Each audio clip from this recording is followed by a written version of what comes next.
We're going to talk some UVA sports news here on the podcast. I'm Chris Graham with Augusta Free Press. First off, anybody out there with any advice? A cat has decided that it lives here. And this happened on Friday of last week. I am allergic to cats. I'm not, oh God, I love animals. We've got 6 dogs. Dogs are going a little crazy with the cat walking around the backyard, sitting on our hot tub out back, on top of it, trying to taunt us or stay warm or both. Front porch meowing. We've tried to engage one of our neighbors to help out. The neighbor has been keeping the cat at night, but the cat decides during the day that it likes it better here. Any advice? I mean, this cat knows it lives here, even though it doesn't. I even told my wife last night, I think maybe we forgot that we had a cat. That's how much this cat just has decided that it lives here. So any advice, any tips, please help me out here as far as that goes. UVA sports news now. We'll start with today. Virginia is in the top 10 in both the national polls. In fact, number 10 in both national polls. Virginia won both of its games last week, 13-3, 5-2 overall. The win over North Carolina, 65-58 on Tuesday, 67-58 over Florida State on Thursday. The Cavaliers at number 10 are again the top-ranked team in the ACC this week. Miami 16th in the coaches poll, 17th in the AP poll. Clemson enters the poll for the first time this season, and in both polls at 19. The Tigers beat Louisville on Wednesday. Everybody does that, and it doesn't have to be Wednesday. And got a win over Duke on Saturday, both those games at home. That's it for the ACC, 3 teams from the ACC this week. That is interesting. UNC, the consensus preseason number 1, is still out, barely among the others receiving votes. I think 3 in one poll and 1 in the other poll. Duke dropped out this week after its loss to Clemson, the aforementioned. To me, the curious omission is NC State. I was pretty sure NC State will be in. They're 26th, the first on the others receiving votes in the AP poll. It's a little further down in the coaches poll. NC State's 14-4 overall, 4-3 in the ACC, but they've won 3 straight, including a blowout win over Duke, a win at Virginia Tech, went on the road in the ACC, and then an OT win over Miami a ranked team. So I don't know, thought they'd be ranked this week. I'm a little surprised by that. Wanted to highlight a story that Scott Radcliffe did for us. Scott, with our sister website, jerryratcliffe.com, wrote about recent UVA hoops transfers and how well they're doing at their new school. The story's getting a lot of reads on the website. Among the players that he reviewed, Justin McCoy. In fact, he noted that it was Justin McCoy's not so friendly reaction from the home crowd at JPJ during the Carolina game last week that made him think to do the story. Let's see, Casey Morsell at NC State playing really well. He talks about that, writes about that. After a couple of years where Morsell did not do so well at Virginia for whatever reason, probably lots of reasons, who knows. And it didn't help, I'm sure, that it was COVID time. I mean, everybody kind of struggled through that period of time. Jabri Abdur-Rahim down at Georgia, not putting up great numbers. The former top 35 or top 40 national recruit, and he's putting up 6.3 points a game in his second season at Georgia after really flaming at Virginia in his 1 year here. Igor Milicic Jr. is mentioned. Let's see, Carson McCorkle down at Wofford. Milicic is at Charlotte with UVA, a former UVA assistant, Ron Sanchez. Malachi Poindexter and Jaden Nixon. Jaden Nixon's playing D3 ball this year, so doing pretty well. And so, yeah, check that out. It's worth a read to get into how the guys are doing in various places.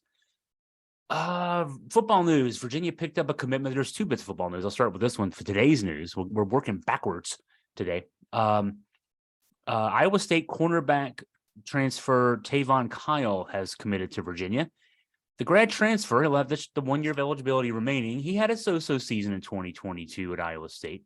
Former 3-star prep recruit. He is a former 2-time honorable mention All Big 12. Now, that sounds impressive as someone who has and no longer votes in things, because I think the whole voting process is convoluted. I've written about that. But to be honorable mention just means you got some votes. You know, if you're first, second, or third team, first team guys that's the one that means something. Second team can mean something. Third team is kind of like, all right, now we're stretching for something. And then honorable mention, again, it's just usually guys who get votes. But he had a really good 2020 season. In 2022, his NFL passer rating against was 115.9. For those, the college, if that was the college passer rating, that'd be pretty good passer rating against if you were a cornerback. But the NFL, no, that's not good. 2020 though, his passer rating against was 64.1, which is really good. So if Virginia can get that guy back, that'd be great. Virginia needs cornerbacks. Lost their 2 starters from last year. Fintrell Cypress. I'll get that out eventually. He is headed to Florida State, taking his, 4-star numbers with him. Anthony Johnson has exhausted his eligibility times about 10. Love AJ, but man, he's been in college for a long time with the grad transfer year, the COVID year. I mean, he's been around for a while at Louisville and then at Virginia. I think 3 years at Louisville, 3 years at Virginia. He's trying to make an effort to go to the NFL. So, but Virginia's got somebody. I mean, hey, as much as I complain, Tavon Kyle, he played cornerback. He started for 3 years in the Big 12. And so that's that's a dude. That's a dude. We'll take it, considering what we've had or not had. So other football news. I'm scrolling down my website here. Tony Elliott finally announcing a hire at offensive line. Last month, Garrett Touge left the program to head down to NC State to reunite with Robert Anae, the former UVA offensive coordinator, before Tony Elliott got the job as head coach. Anae went for a year to Syracuse, took Jason Beck with him. Jason Beck's now the offensive coordinator at Syracuse, because Anae is now the offensive coordinator down at NC State, where, of course, we know he's now got Brennan Armstrong, who set lots and lots of records under Anae at Virginia in 2021, then didn't do so well under Tony Elliott and Des Kitchings at Virginia in 2022. That's where Touge went, and now finally, almost a month later, Virginia has an offensive line coach. Terry Heffernan's the name. Heffernan is of late of Stanford, where he was the offensive line coach for 2 seasons. Now, at first glance, I will admit, on Saturday morning when we got the news that this was coming down, I'm thinking, man, they got a Stanford guy. That's actually pretty good. They waited for a while and got a good guy. And then it hit me that, oh yeah, David Shaw, the longtime head coach there at Stanford, resigned November 27th, and because the Cardinal had gone 3-9 each of the last 2 seasons. And from November 27th to January 12th, 14th, excuse me, when Heffernan was announced as the hire at Virginia. That's close to a couple months, good month and a half plus. And he had not obviously been getting any interest from anybody. So, he's got a resume that's really good. He's 5 years in the NFL, 3 years with the Lions, 2 years with the Buffalo Bills, 2 years at Stanford, some time in between at smaller schools in college, Eastern Kentucky, Wayne State.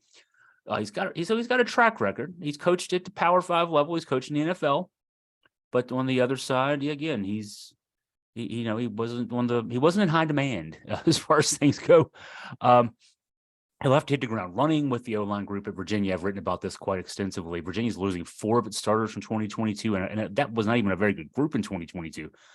But at least you could have had some guys come back and build upon that, perhaps. But no, 4 guys are gone. Lucan Taylor, former 4-star recruit, is headed to Boston College. John Paul Flores, who only stayed a year at Virginia after transferring from Dartmouth, he's now going to Louisville. So 2 guys who are going to other ACC schools. And then Jonathan Leach and Derek Devine just decided that even though they have a year of eligibility left, they're done with football. That's not a good sign either. The O-line does return starters. The starting center, Ty Furnish, and Justice Johnson is backup.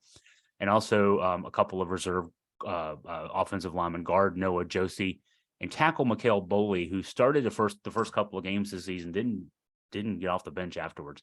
Didn't play too well. A true freshman, maybe a little thrust in a little bit over his head there, but did not do well and didn't get back on the field.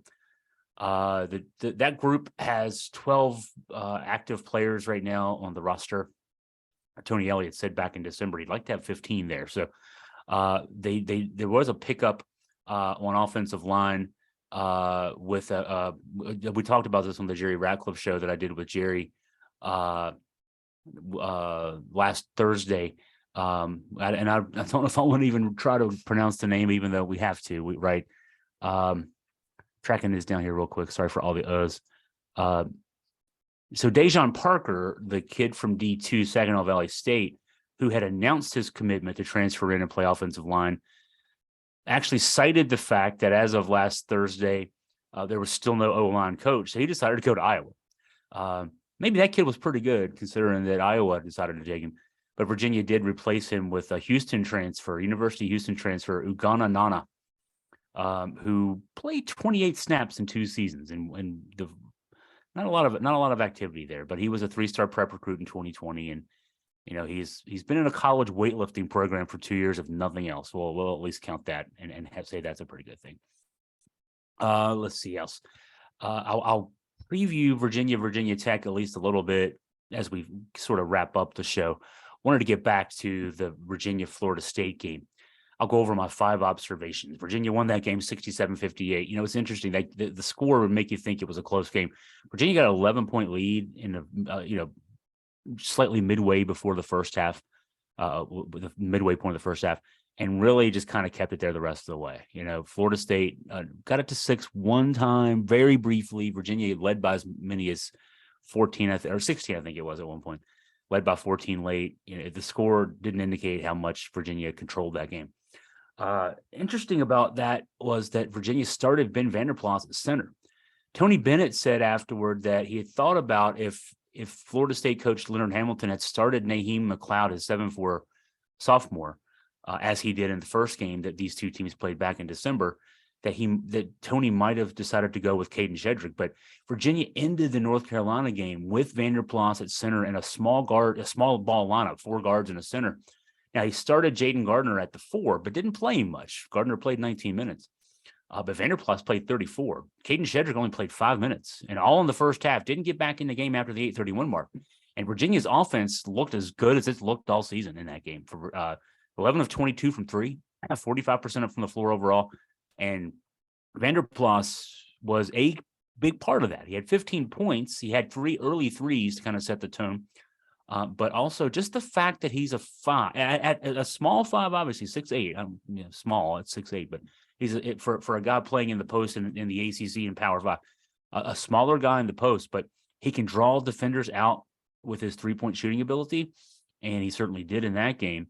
And the offense just flowed so well on the defensive side too. I pointed out in a post-game column that he's actually, from the numbers standpoint, he's a better defender than Shedrick, which is surprising. You assume that the guy who can erase shots at the rim is the better guy, but Shedrick gets exposed a little bit because of his litheness in the post. He can get manhandled a bit, one-on-one in the post. He's more of a help side shot blocker than he is a straight up shot blocker. So, whereas Vanderplas, a little bit more heft to him. He's a stouter, one-on-one post defender. So, better offensive guy, better defensive guy. It's interesting that that lineup might be the lineup. Might be the go-to lineup for Virginia this year. I remember advocating for this in the preseason, sight unseen. That just based on his numbers, if it could emerge that eventually at some point in the season Ben Vanderplas would be getting, whether it be starting minutes or closing minutes. To me, the closing minutes are more even important than the starting minutes. But the guy, the death lineup kind of guy, that would be the best Virginia lineup. And hey, 2 games is small sample size, but maybe it is. High energy from Ryan Dunn in that game. Dunn got 17 minutes off the bench in the post. The 6'8" freshman who was recruited as a guard has good mix of ball skills on offense and defense. He had 17 minutes, 9 points, hit a 3, couple of stick backs, fast break dunk. His minutes haven't been consistent, but it was, I mentioned that Jaden Gardner got to start but only played 19 minutes. Caden Shedrick only played 5. I think that that again, this is against one of the bigger teams that Virginia is going to play. Florida State with a 7'4" backup center, a 6'11" starting center. They're big across the front line. They're even big at guard. That if Virginia can go small and play as effectively as they did, and Ryan Dunn at 6'8", pogo stick athleticism, played pretty well. And so it'll be interesting to see going forward, just how much more playing time he gets. Quiet afternoon for Gardner. He's had a couple of those lately. The last week in the 2 wins, he averaged 5 points and 2.5 rebounds, 21 minutes a game. So I don't know. Watch out. Gardner was a leading scorer last year, leading rebounder last year. He's had some great games this year. He's also had some very, very quiet games. Another big day for Ben Franklin. I'm thinking Ben Vanderplas, Armand Franklin. They're the duo. The Ben Franklin duo. Armand Franklin, huge game for Virginia. 20 points, 8 of 13 shooting, 4 of 7 from 3. And I pointed out that over his past 6 games, now he had a goose egg against Miami back December 22nd in the loss at Miami. And that was the end of a 6-game stretch for him in which he'd averaged only 7.2 points a game. And he wasn't shooting well, 32% from the field, 30.8% from 3 in that stretch. Since that game, he has averaged the last 6 games, 15.5 points a game, 43.2% shooting from the field, and 41% from 3. If Virginia can get those numbers from him consistently, this is a different Virginia team, clearly. So, and I pointed out a reason, not the reason, that maybe the game was closer, the score was closer than the game indicated on Saturday.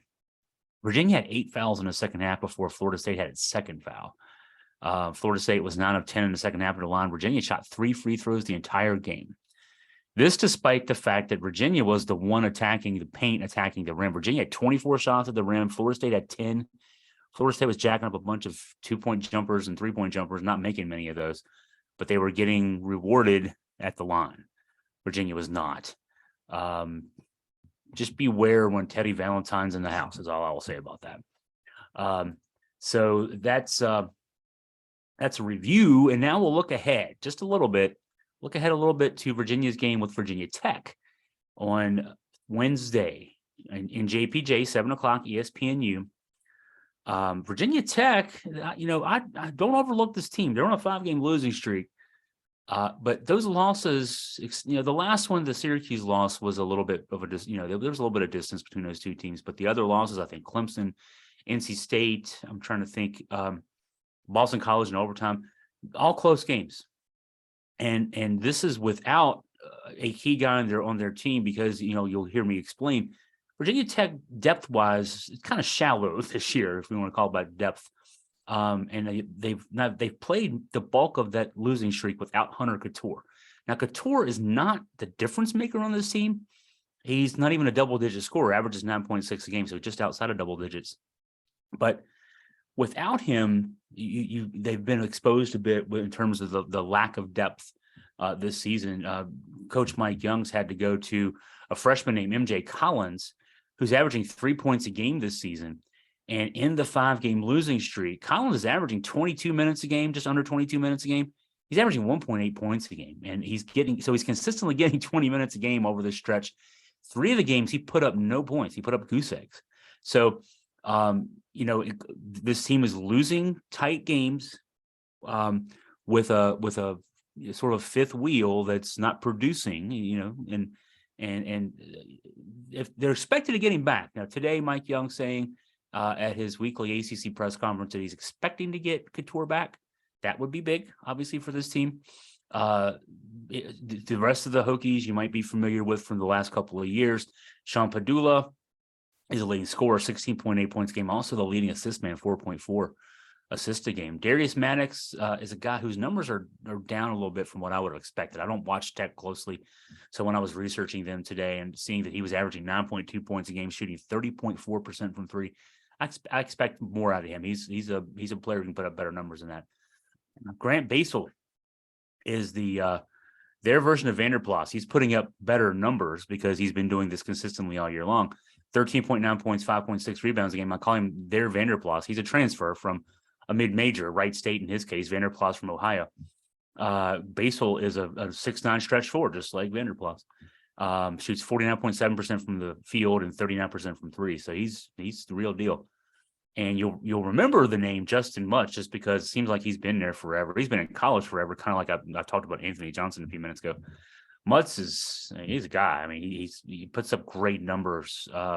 13.6 points a game, 7.9 rebounds a game, 3.9 assists per game, 58.1% from the field, 45.5% from three. That's a guy you want. He's 6'7" and he plays in the post, but I'll say he's kind of like their Kihei Clark, or Kihei Clark is our Justin Mutz, in the sense of just a veteran guy who does the right things and does a lot of things. Mutz is a guy like that. So, depending return of Couture could make this interesting. Also, Virginia Tech is sort of getting the sea legs under their top recruit from the class 2022, Rodney Rice. He missed the first 16 games after suffering an ankle injury back in preseason. He's played one game. He played 30 minutes. So he didn't come back on a minutes restriction. He came back and he played 30 minutes. Only had 2 points on 1 of 9 shooting, but clearly, I mentioned that depth's an issue. If they can get Couture back, get Rice, get some minutes from him, productive minutes, it'll be a different kind of game. The projections, I'll point this out. This is all on my website, AugustaFreePress.com, of course. Virginia is I don't want to say favorite because I'm not looking at what Vegas says. I'm going by ESPN, BPI, EvanMaya.com, KenPom.com, and Bart Torvik's analytics site. I'll have the game between a 6 and 8 point game for Virginia. Win probabilities in the mid to upper 70s. So we'll have lots about that game coming up. That game is Wednesday night at 7:00. I'm recording this Monday afternoon, so we'll have plenty of time to get into that one as time goes on. I still hear the cat meowing. I mean, I'm upstairs in my podcast studio. I don't usually hear a lot. That cat is he's convinced. I mean, I'm wondering, cats have 9 lives. I'm wondering if the cat lived here in a past life and is just like, hey, I'm back.